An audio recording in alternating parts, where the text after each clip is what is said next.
안녕하세요. 신바람 길라잡이입니다. 한 달에 1,000만 원 이자로 내 통장에서 빠져나가고 있다 하면 아마 제정신인 사람 몇이나 있을까요?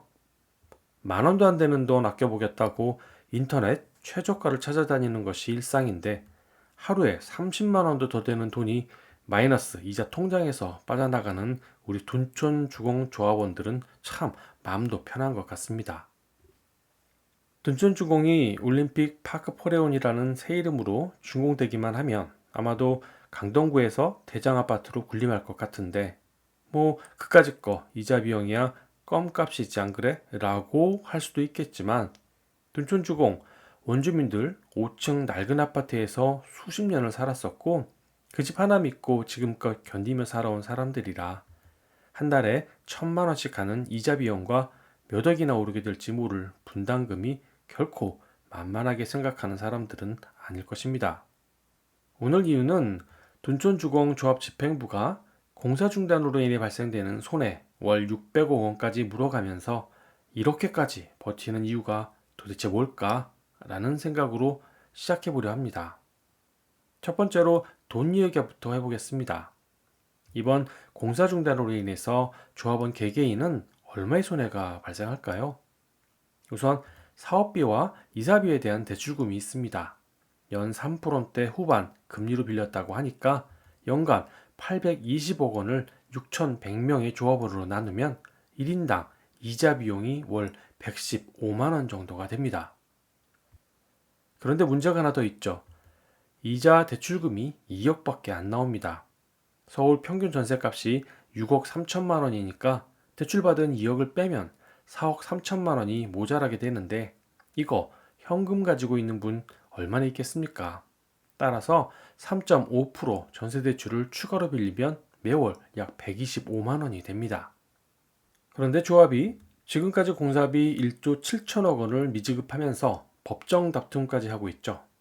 우리가 잘 아는 법정이자 12%를 적용하면 연 이자만 2,040억으로 매달 조합원은 월 280만 원을 지불해야 합니다. 거기다가 현재 유치권 행사와 지연이자로 인해서 추가 발생되는 금액이 매월 약 370만 원이라고 하니까 여기까지만 합쳐도 조합 1인당 손해가 매월 900만 원이나 됩니다. 그런데 이게 다가 아니죠? 이전 영상에서도 말씀드렸듯이 아직 합의도 되지 않은 인력과 장비 철수 비용이 있겠고 거기다 공사를 재개할 경우 장비 재설치와 그동안 지연 비용은 아직 계산도 하지 않았습니다. 따라서 이 모든 손해 비용을 최소로 계산해도 조합원 1인당 월 1,000만 원 이상의 비용이 계산되게 됩니다. 잘못 들었을까봐 다시 한번 말씀드리면 연이자가 아니고 월이자 1,000만 원입니다. 그래서 두 번째로 생각해 본 게 바로 분양가 상한제입니다. 원희룡 국토교통부 장관이 재건축 분양가 상한제에 대해서 자신의 입장을 분명하게 밝혔는데요. 그 내용을 좀 살펴보면 6월에 어떤 개선안이 나올지 대략 짐작이 갈 뿐더러 둔촌주공이 이 개선안 덕분으로 어떤 이득이 생길지 예측 또한 가능할 것 같습니다. 그럼 분양가 상한제가 재건축 시장에 어떤 영향을 미칠지 한번 알아보도록 하겠습니다. 첫 번째로 조합을 낳기 위한 시공사 떡밥이 사라지게 될 것 같습니다. 사실 상한제에 대한 논의는 이번 새 정부에 들어서 해결해 보겠다고 처음 고민해서 내놓은 결과가 아니고 이전 정권부터 이미 문제가 있었다는 것을 알고 그 대책을 논의했던 제도 개선 방안 중 하나였습니다. 지난 정권에서 작성한 분양가 상한제 심사 매뉴얼이라는 공식적인 문서를 통해서 그 내용을 먼저 확인해 보면 이렇습니다. 분양가 구성을 위한 세 가지 항목은 택지비와 건축비 그리고 가산비로 구분할 수 있는데 건축비와 가산비는 분양가의 합리적 심사 기준을 정립하기 위해서 그 심사 기준을 좀 더 구체화하려고 노력을 했었고 오늘 말하고 싶은 토지비 중 민간택지 실비용 항목에서 조합원의 이주비, 금융비용, 조합 사업비 그리고 세입자 명도비용 등은 실질적인 소요 비용으로 합리적인 방향으로 계산한다는 내용입니다. 그런데 이번 정권에서는 이것을 가산비로 분류해서 그동안 계획으로만 있었던 내용을 실행으로 옮겨서 10여 년이나 걸리는 재건축 사업의 금융비나 추진비를 사업비로 인정해주겠다는 내용인 것입니다. 이렇게 되면 조합에게 어떤 이점이 있을까요? 많이들 알고 있는 것처럼 조합이 시공사와 계약서에 도장 찍는 그 순간부터 갑을 관계가 바뀐다고 하지 않습니까? 그 원인 중 하나가 바로 추진이 설립부터 지원받았던 시공사 지원금 때문에 그랬습니다. 그런데 이걸 정식적인 사업비로 정부가 인정해준다고 하니까 이제는 지원금 때문에 마지못해 끌려다니는 굴욕적인 관계는 없어지지 않을까 생각됩니다. 또 그렇게 되면 둔촌주공의 경우 한 달에 1,000만 원이라는 이자 비용도 시세로 책정한 일반 분양가의 그 비용을 털어버릴 수 있으니까 이번 분양가 상한제 개선안으로 둔촌주공 조합원은 정말 죽다가 살아날 수 있는 기회가 아닌가 싶습니다. 분양가 상한제 개선으로 영향을 미치는 두 번째는 청약 대기자분들 우라통 터지는 모습 아닐까 생각합니다. 원희룡 장관은 분양가 상한제에 대해서 이렇게 이야기하고 있습니다. 주택 공급을 촉진하기 위해 가장 먼저 손봐야 할 첫 번째 제도라고 하면서 원자재 가격 인상이 반영되지 않아 누가 봐도 시공할 수 없는 그런 가격 요인을 인위적으로 누르는 것이 문제라고 하고 있습니다. 이 말을 둔촌주공에 적용하면 한마디로 시세에 맞는 분양가를 산정하지 못해 공사비 지급이 불가했고 자재가격 인상분을 적정히 반영하지 못해 공사 중단의 사태가 발생했다라고 정리할 수 있습니다. 물론 조합집행부의 하도급 의혹과 같은 것은 번외로 하면 말입니다. 그럼 6월에 분양가 상한제가 개선안이 발표되고 협의를 거쳐 제도가 시행되게 되면 무주택 청약자분들에게는 어떤 변화가 일어날까요? 소위 시간과 운을 투자해 내 집 마련할 수 있는 사다리를 정부가 걷어차버리는 기분이 아닐까 싶습니다. 사실 로또 분양이라고 비약했지만 그동안 기다렸던 세월이 얼마나 억울하겠습니까? 되기만 하면 시세 대비 60% 가격에 새 집을 분양받을 수 있었는데 이제는 내 돈 다 내고 분양받아야 할 처지가 되어버렸습니다. 결국 무주택 청약자들은 정부 주택 공급 정책의 가장 큰 피해자가 되어버렸습니다. 반면에 조합원 입장에서는 어떤 변화가 일어날까요? 분양가 가격 상승을 막는 안전장치가 없어지기 때문에 분양 가격을 시세만큼 높이 책정할 수 있습니다.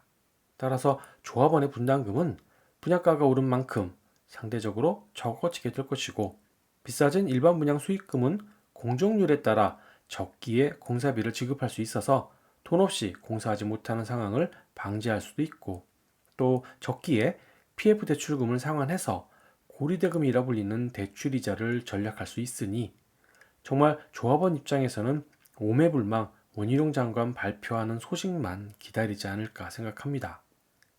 지금까지 말만 들어보면 이제 둔촌주공 조합은 고생 끝, 행복 시작으로 앞으로 좋은 일만 남았다 생각 들지 않으십니까? 그런데 정말 말처럼 그렇게 될까요? 재건축 3대 규제라고 하면 첫 번째 안전진단, 두 번째가 재건축 초과 이익 환수제, 세 번째가 분양가 상한제입니다.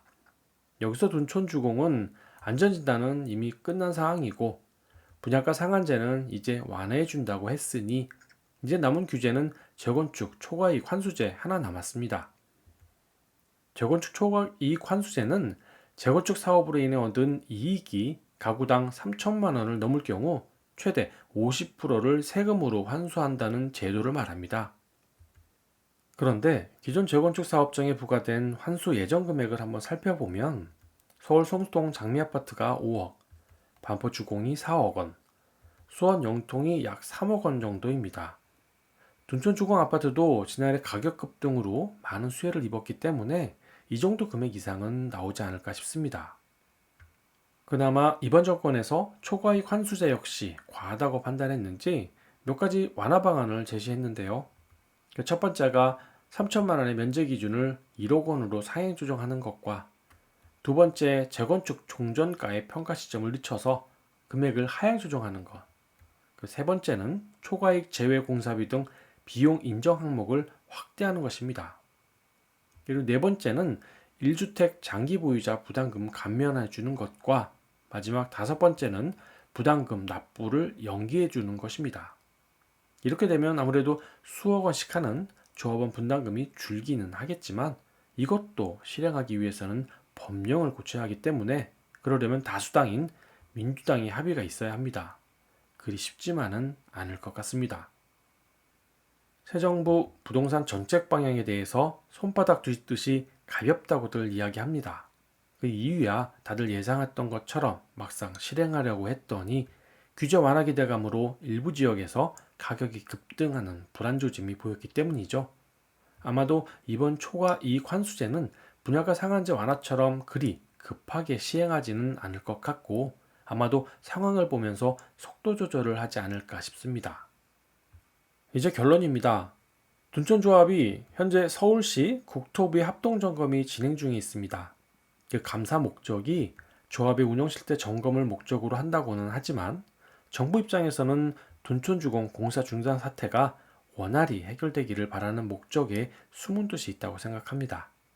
그런데 지난 27일 사업 정상화를 위한 협의 결과에서 서로 기존 입장만 확인하는 수준으로 결론이 났답니다. 참 기가 찰 노릇입니다.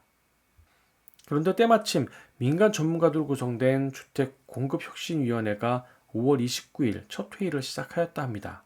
아마도 6월 발표될 분양가 상한제에 대한 구체적인 개선안이 연구될 것으로 보입니다. 따라서 조합은 이번 국토부의 계획안이 발표된 것과 동시에 그 기회를 최대한 이용하려면 현재 조금이라도 남아있는 사업 추진 동력을 결코 잃어서는 안 될 것입니다. 따라서 서울시와 국토부 조율안에 대해서 적극적으로 수용하려고 노력하고 시공단과 원활한 합의점을 찾아 지금의 손해를 최소화하는 것이 가장 현실적인 해결책이 아닐까 길라잡이는 생각합니다. 오늘은 여기까지입니다. 둔촌주공 좋은 소식으로 다시 만났으면 좋겠습니다. 오늘 영상 시청해주셔서 감사합니다.